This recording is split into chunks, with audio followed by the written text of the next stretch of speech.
Hello, Pursuing Freedom friends. Thanks for tuning in today. If you are new to the show, welcome aboard. I've got a great show in store for you today with my friend Nicole Mangina. And if you've been listening for a while, you might even know Nicole if you've been tuning in for a while. So, Nicole is a great friend and inspiration to me, and she is a rock star. She sold real estate very successfully for a whopping 28 years in the Northwest outside of Seattle, Washington, and has since moved on to take her mastery and experience and pass the baton to share the wisdom with more real estate agents and help you with managing your energy, which leads to improving your mindset, which leads to getting better at articulating your value and actually attracting the clients. And with that introduction, you can probably understand why I'm so excited to have her on the show, because she speaks the same language as I do here at Pursuing Freedom. And so with no further ado, Nicole, if you wouldn't mind just introducing yourself and share a little backstory of your journey in the real estate space and how it's led you to what you're passionate about now and how you're giving back, because I'm just so grateful that you're here. So thank you for being on the show with me today. Oh my goodness, thank you. I'm excited to be here. Anytime I get to hang out with you, I'm always all in. And well, you gave me a pretty fantastic introduction already. Thank you.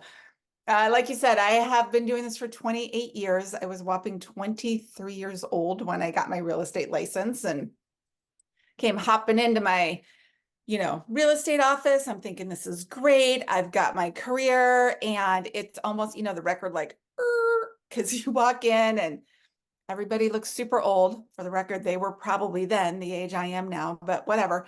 And everybody's a little salty. They're kind of cranky. And I think, oh, I don't know. I was super excited about this. Now I'm moderately excited about this.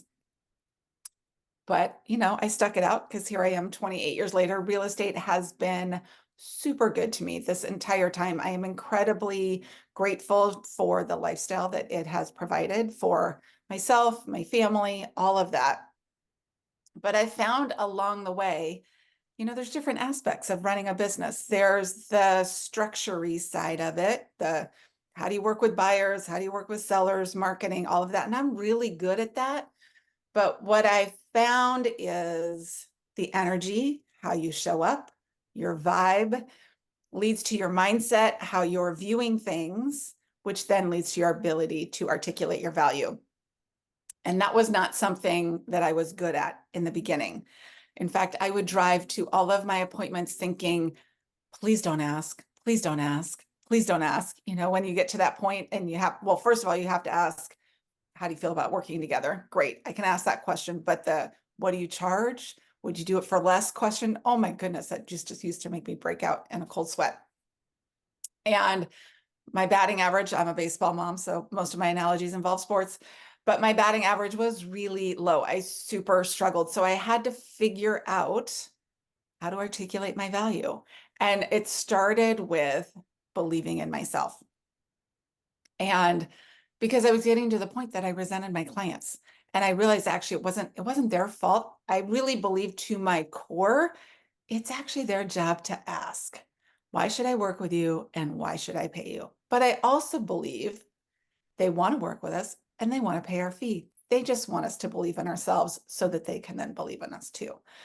And as I figured that out and made that shift, I was having success actually the whole time. So even before I figured out the whole self-confidence, energy, articulate your value part, but I was working really hard. I was working hard. I didn't like it. I was burnt out. I had little kids at home, trying to maintain my relationship with my husband. And so I figured out, okay, something's got to shift here. I either need a different career or I got to figure out how to do this piece of articulating my value. And as I leaned into it, everything got better. I started making more money. I wasn't reducing my fee, oddly or interestingly enough, it's not oddly enough. I was still working with the same number of clients. People weren't leaving because I wasn't reducing my fee. They were happy to pay it. So I was making more money. I was having more fun. I was able to take more time off. My boys played baseball. I spend a lot of time at the baseball field. In fact, if you work with me during baseball's pretty much all the time, but basically March through Labor Day, if you need something on the weekend, we can talk about it. We can FaceTime, we can, Zoom about it. But if you need to get into a house as a buyer, I will not be the one getting you into that house. And my clients know that But because I'm able to set that up ahead of time, everybody's fine with it. So I was able to have this quality of life and do these things, at which then one thing led to another, and I ended up starting to coach agents on the same thing because I believe in real estate. I think it is an amazing career. I don't think there are many 5-year-olds out there wishing they were real estate agents. It's something you just kind of fall into over time, but then you get into it and realize this is pretty cool. If I can figure a couple things out, like this is going to be a really great option for me. And so I have been doing more of that coaching and mentoring over the last 10, 15 years. And I've realized as much as I like real estate and I love my clients and as good as I am at that, this coaching piece is the most fulfilling part for me. I hear you on that. So I have a couple questions for you. I really appreciate the transparency in terms of, you were closing the deals, but you still weren't feeling that confidence. And I'm curious, especially for those listening who maybe are feeling stuck right now. And Mhm. there's a lot of uncertainty in the market as we're recording this in May of For 2024. sure. And, you know, for those people that are feeling stuck, it's always good to hear from those who we say are, ahead of us in the game, that they too felt stuck one time. And it's almost like there's hope for us yet, right? For sure. And so I'm just curious, when was that turning point for you? Because I remember a point in my journey where I just kind of had this enough is enough. Like I don't feel like I fit in here. I'm trying to be someone I'm not. I'm working really, really hard. I'm burning out a lot. And like I've got to find a different way. And it took me a really long time to have the guts Mhm. to say, I'm going to do it my way and do it differently. And enough is enough. So like, what did that look like for you? How long did you, how long were you in the business before you had this turning point? And then what did it look like? As you said, I figured it out, like with what support and how did you unlock that belief within yourself? What was my breaking point? I would say the boys were little. So I'm going to say I was 8 to 10 years in real estate. And again, I'm at this point, I'm making good money, right? But it's hard money. You know what I'm talking about? Those like you are just drained. Maybe your bank account looks good. Maybe on all of the sales boards and everything, your name is up there. But man, it's just taking everything out of you to get there. And I'll never forget, it was a dark, rainy night.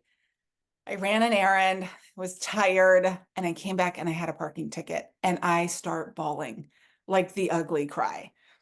I mean, that's annoying to get a parking ticket, but it's not really ugly cry worthy. And I'm just like, that moment you're just like, I have had enough. Like I am worn out. I am so tapped out. I cannot deal with this parking ticket. And I had a coach at that time and I reached out and I'm like, I got to figure this out. So I leaned into some coaching on the structural part of, okay, how can I do certain parts? But my coach also was really into energy work. And Erin, I know this is something you're into as well. And it sounds weird, things like meditation and visualization and affirmations and all of those things that are nice, but I started figuring out, okay, how can I apply that to my business? Because it really is, it's an internal shift that we have to make. And if you've been there and done it, you get it. In the sense that, there's no real estate fairy godmother out there that is waiting around, or there's no unwritten rule that says, basically you're a junior agent until you've done X amount of transactions or dealt with these types of issues or been in the business this many years. And until then, you're supposed to work for a reduced fee because you're not worth as much. And then all of a sudden, your real estate fairy godmother shows up with her wand, like, you're worth your fee, off we go, right? Happily ever after. You have to own it. You have to decide, and you can decide this from day one of having your license with your very first transaction, that you make a difference for your clients. I guarantee you, we all make a difference for our clients, and that we deserve to be compensated for it. Like it took a lot. I don't know if you're into the Enneagram at all, the personality, it's how you're wired and how you show up. So I'm an Enneagram 9. The one takeaway that from this whole thing, if you are an Enneagram 9, I am hardwired to avoid conflict at all costs, which is what articulating your value is all about. So no Wow. wonder I was struggling with this. So I got to the point where I really like, it sounds, I have visions of that whole Saturday Night Live skit in my head. Now you can tell how old I am. The one from years ago when it's like, I'm a good person and gosh darn it, I like myself. You can look it up on Yes, YouTube. Saturday yes. Night Live. It's hilarious. Stuart Smalley. Yes. But it's really that. I mean, it feels weird and it's awkward and it's uncomfortable. And the first time a client says, will you do it for less? And you say no, and you just sit there like, uh-oh. And then they sign the paperwork. You're like, okay, there's hope. But I mean, there's some serious tension there. Some of the things that really helped me a lot, again, conflict avoidant on lots of things.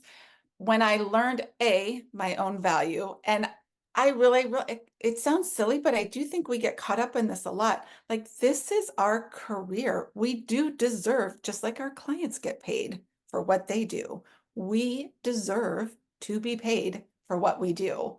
But I also stopped viewing it, there's objection handling school. I remember they used to call it that. Basically, you go to objection handling class where when your client says this, you're supposed to say that. And it sounds really witty in the class. And then you get out and somebody gives you an objection, but they keep talking and you're like, shh, stop. You gave me an objection. I'm trying to remember what I'm supposed to say now. And, heaven forbid they go off script and they ask something that you didn't learn in class. But it's awkward, right? You're not listening to the client. You're not caring about the client. You're just trying to get them to stop talking so you can give them whatever it is you're supposed to say, which usually is fairly cheesy. Okay, we've moved on from objections. Now it's a negotiation. So now we're like duking it out. Who's going to win? That doesn't work for me either. What I realized is I believe it's their job to ask. It's my job to say no. They actually want the answer to say no. And anything around that topic is just a conversation. And when I can view it as a conversation, show up no matter how they phrase it, because their tone may not feel very conversational in the moment. But if I can, in my mind, rephrase everything as it's just a conversation, it's just a question. All they want to do is understand the process. Because keep in mind, this is a fairly complicated process, buying and selling houses. We assume the public knows more than it does. If they're asking you questions about anything, but especially relating to your fee, all it means is they don't have their questions answered yet, but they don't understand how to ask the question. And so they default to fee because that's all they know how to do. So if I can phrase it in my head as a question, or then I can show up differently and just keep probing, because usually there's just something there they just need some reassurance on. It's not about the fee. It's just about we haven't guided them fully to the point where they're comfortable saying yes. Okay, I love all of this. And it's kind of interesting that you talk about you were 8 to 10 years in when this transformation began to unfold for you, because I was talking about how earlier I said enough is enough. And it was at my 8 year mark, and I was Oh, going interesting. into a new year. And I remember I read the Miracle Morning for Real Estate Agents. And my kids were also really little at this time. And so not only were we drowning in business, we were drowning in life, like Yeah. toddlers are no joke. So, No. so I remember starting down this path of personal development and like you said, meditation, et cetera. And here I was, this fast-paced, quintessential overachiever, A-type kind of person who it's almost the busyness was like a badge of honor. So I remember trying to Yeah. learn how to slow down in order to speed up and feeling like this is just so hard. It's such a waste. I'm wasting time here. I've got to check this box of meditation so that I can get on with doing things, right? Right. And I'm just kind of curious, how did it go for you? And also, I'd like to kind of address the fact that you and I say 8 to 10 years, but I think the whole reason both of us coach now is because we're trying to help other people not take so dang long. For sure. You don't have to wait. Like you said, you don't have to wait for the fairy godmother to come and wave a magic wand for you to do things differently and for you to love your life and attract the right fit clients and have boundaries around things and all that kind of stuff. Like you can claim your power now, even if you got your license yesterday. What did it look like for you to lean into this journey of energy management and energy work? Because yeah, I believe it is absolutely the most important thing.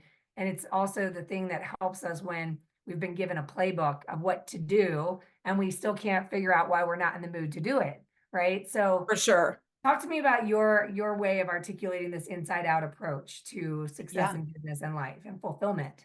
like you said, it happened when my kids were little. It happened years. If I had had kids earlier in my career, I probably would have melted down earlier. I'd love to, and I always say whenever I teach a class or coach or do anything, like really, I'm just one cautionary tale. I'm just up here sharing all the things I did wrong so that maybe you could do it differently. But if you want to be like me and learn the hard way, rock on. I'll be here for you when you're on the other side as well. I was definitely in the let's just throw more time at it. And you can until you can't. Either you've got little kids that now you genuinely want to spend time with, or you're just burnt out without kids. So, but something has to happen. Ideally, it's an internal thing, and you don't need something external of, wow, I'm melting down at home, and this is not how I want to show up as a parent or a spouse or whatever. But it's also being willing to and having the courage to step back and create your own definition of success. And then being able to stand in that when you're around other people, society as a whole, but especially real estate, or I think probably any kind of sales environment, we brag about how busy we are. We brag about how overwhelmed we are. Like that is our badge of honor. It cracks me up whenever I call an agent. Maybe I have a buyer and it's a listing agent, and I call to check on their property, and hi, it's Nicole. How are you? Oh my gosh, I am so busy. I just got out of an appointment. It's a buyer or it's a client. They're like $10 million. And, I have another 800. I'll probably work till midnight tonight. I've been working, it goes on and on, right? The whole posturing. For the record, I think there's enough out there for everybody. I hope whatever your goal is, you reach it. Like I will be the first to celebrate with you, but in that moment, I didn't call about any of those properties. None of that is relevant to why I called, but that's how so many of us lead or feel like we're supposed to lead. And it really took a lot of coaching for me to decide this is my definition of success. I make really great money, but there are people out there that make way more than me. And you know what? That's okay. That's not the business I want to have. I wish them all the success. I hope they do whatever it is they want to do. I'm not saying theirs is wrong. I'm just saying it's not for me. So it took a lot. And a big part of it is also, I have my tribe of people who we support each other and we have similar businesses. So, and it is hard every now and then. You get that imposter syndrome of you walk into, I know our company has our premier properties meetings. It's, all the agents, you get together and talk about your super expensive properties that are all amazing, by the way. Good for you. But when you don't do that, I'm not a super uber luxury agent. I have done higher end transactions, but that's not necessarily my sweet spot in terms of where my thing is. So to walk into those meetings sometimes is a little goofy. But you know what? They're still people. They still have stuff going on in their lives. They may do more business than me. They may do less business than me. I'm good with my business for myself and my family. And that's all that matters to me at the end of the day. And it's easy for me to say that now. I recognize that that's not always easy at various points in your career. Well, it's interesting you talk about this because I always say to be careful not to compare yourself to others, because now, having been a coach for so long, the people that I work with are often the ones that are earning at the highest level, who also are in tears behind closed doors Right. because they've built a house on a faulty foundation and everything inside is crumbling while the outside looks fantastic, but they're just doing everything in their power to hold this thing up, right? And so it's interesting because you talk about that badge of honor of busyness, and we've been exploring this idea that it's an illusion to think that you are actually doing your best for others when you are running this breakneck pace while you're operating or you're leading somebody through this major financial decision that they're going through, which is buying a property or selling a property or whatever. And here you are running on fumes because you've been working till midnight and you're showing up exhausted and distracted and preoccupied and scattered. And I always you like to use the joke of like, can you imagine if your surgeon was operating on Right. you and then was multitasking, like, let me just take this call real quick and real quick. Hey, I just have to, let me just send a quick email, respond to this text. No, the true professional is fully present in the experience of taking care of their clients. And I see so many real estate professionals running around like chicken with their head cut off, reacting to every ping that happens in their phone and like letting the external world dictate what their very next step should be in their business. And it's just, again, it's an illusion. Like, don't you think our clients deserve better? You know? Right.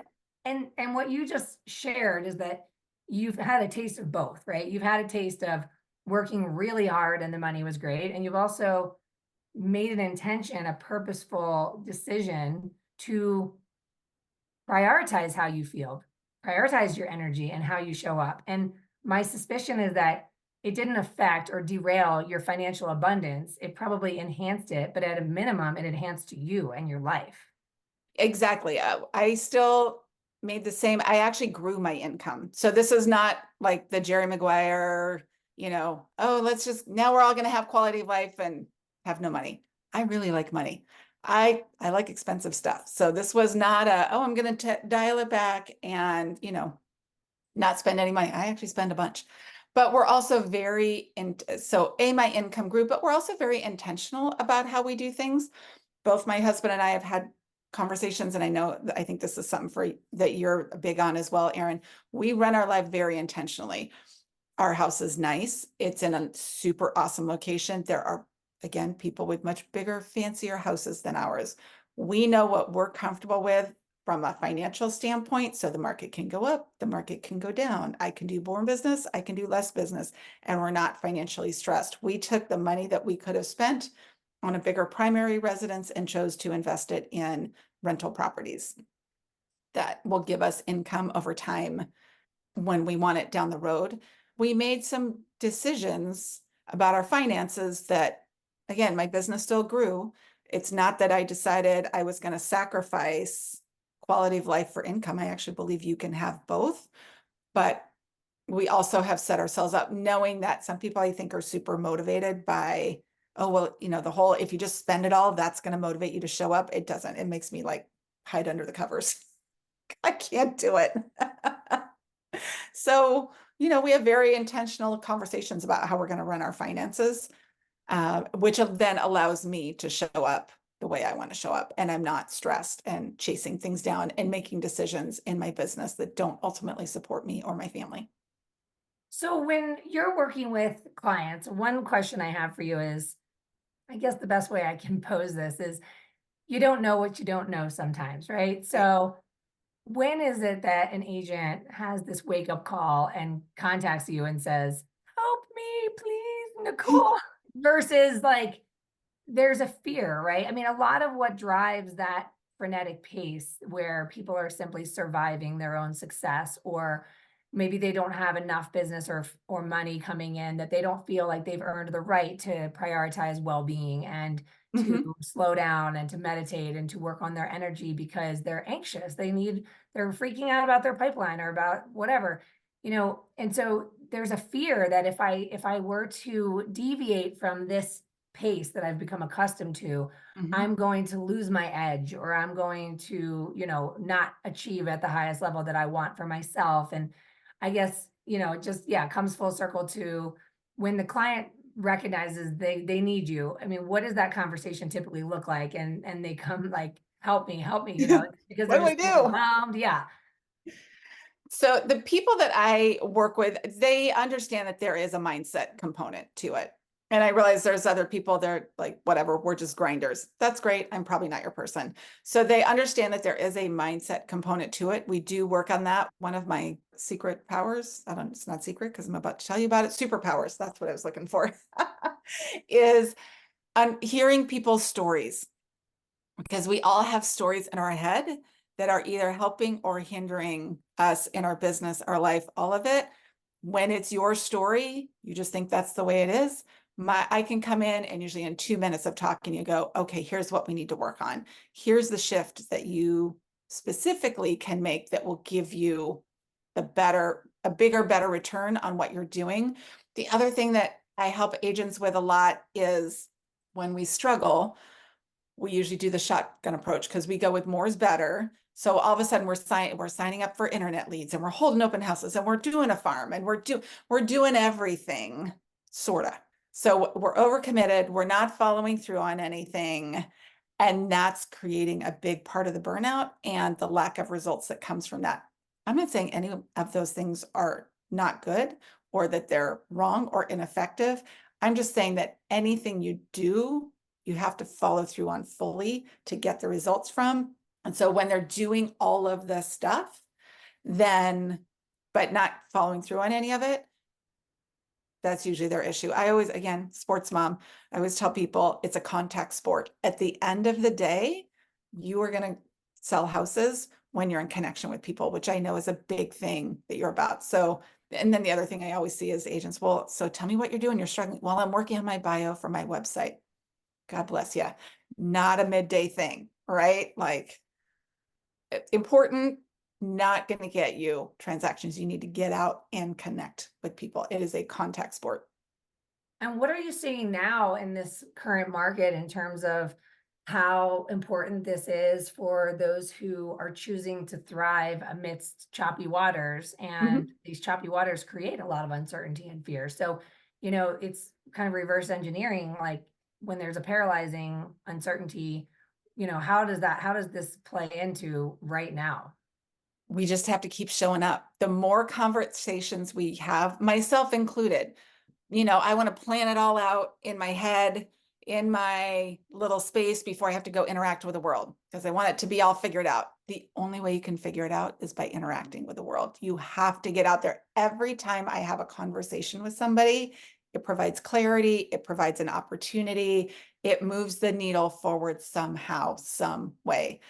So I think my two pieces of advice for agents would be keep connecting. Like you don't have to have all the answers. You just have to keep connecting and don't worry about how the dots connect. If I sit in my office and think, who am I going to call today that's going to buy a house this week? I'm never going to come up with anybody, right? Or who am I going to call today that I know will send me a referral by the end of the week? I don't know. All I know is if I connect with people, the business shows up. Not always even from the people I connected with, but there's that energetic momentum that gets created that if I'm out there, it's almost like you just can't help yourself, right? It just starts connecting with you. But you got to get out there and not overthink it, not worry about this person's better or, whatever to call. You're going to spend the next 6 months trying to figure out the perfect phone call to make.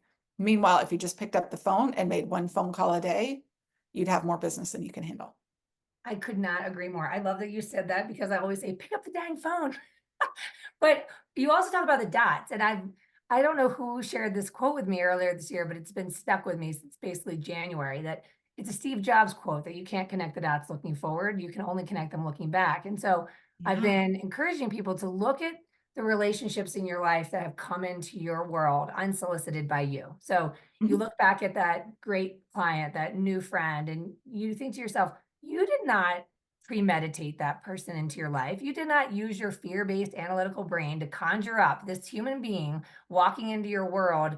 Your paths aligned, your paths crossed, and it was unexpected, it was unsolicited, and therefore, like you said, if you try to analyze yourself to death and figure it all out and have all the right plan in place, and then you get stuck in analysis paralysis, you end up going nowhere when the impulse to connect with somebody from a place of contribution and connection and authenticity is there. Just follow the impulse, like follow the breadcrumbs and have faith that the path is unfolding for you, which is really hard to do unless you're willing to kind of go inward and do the work to come from the inside out, like you talked about. And so I love that. And if folks want to learn about your coaching programs or get a hold of you, how can they find you, follow you, connect with you, all the things? Absolutely. Successperspective.com. That is my website. It has all of my info on there, upcoming classes, all of that. Successperspective.com. It's the best way you can sign up. I do a weekly email. It's fairly short and sweet, but there's always something relevant in there for people. Thank you for taking the time to be here today. I love your message, your energy, I'm so grateful. Absolutely. Thanks for having me. Super honor. Well, and to all my friends out there listening, I hope you loved this interview as much as I did. And as always, if you are enjoying this content, please find the place to leave that 5-star review because it helps us continue to attract amazing guests like Nicole and help get this content found to support more people on building a life you don't need a vacation from. I love you. I appreciate you. And I'll see you next time.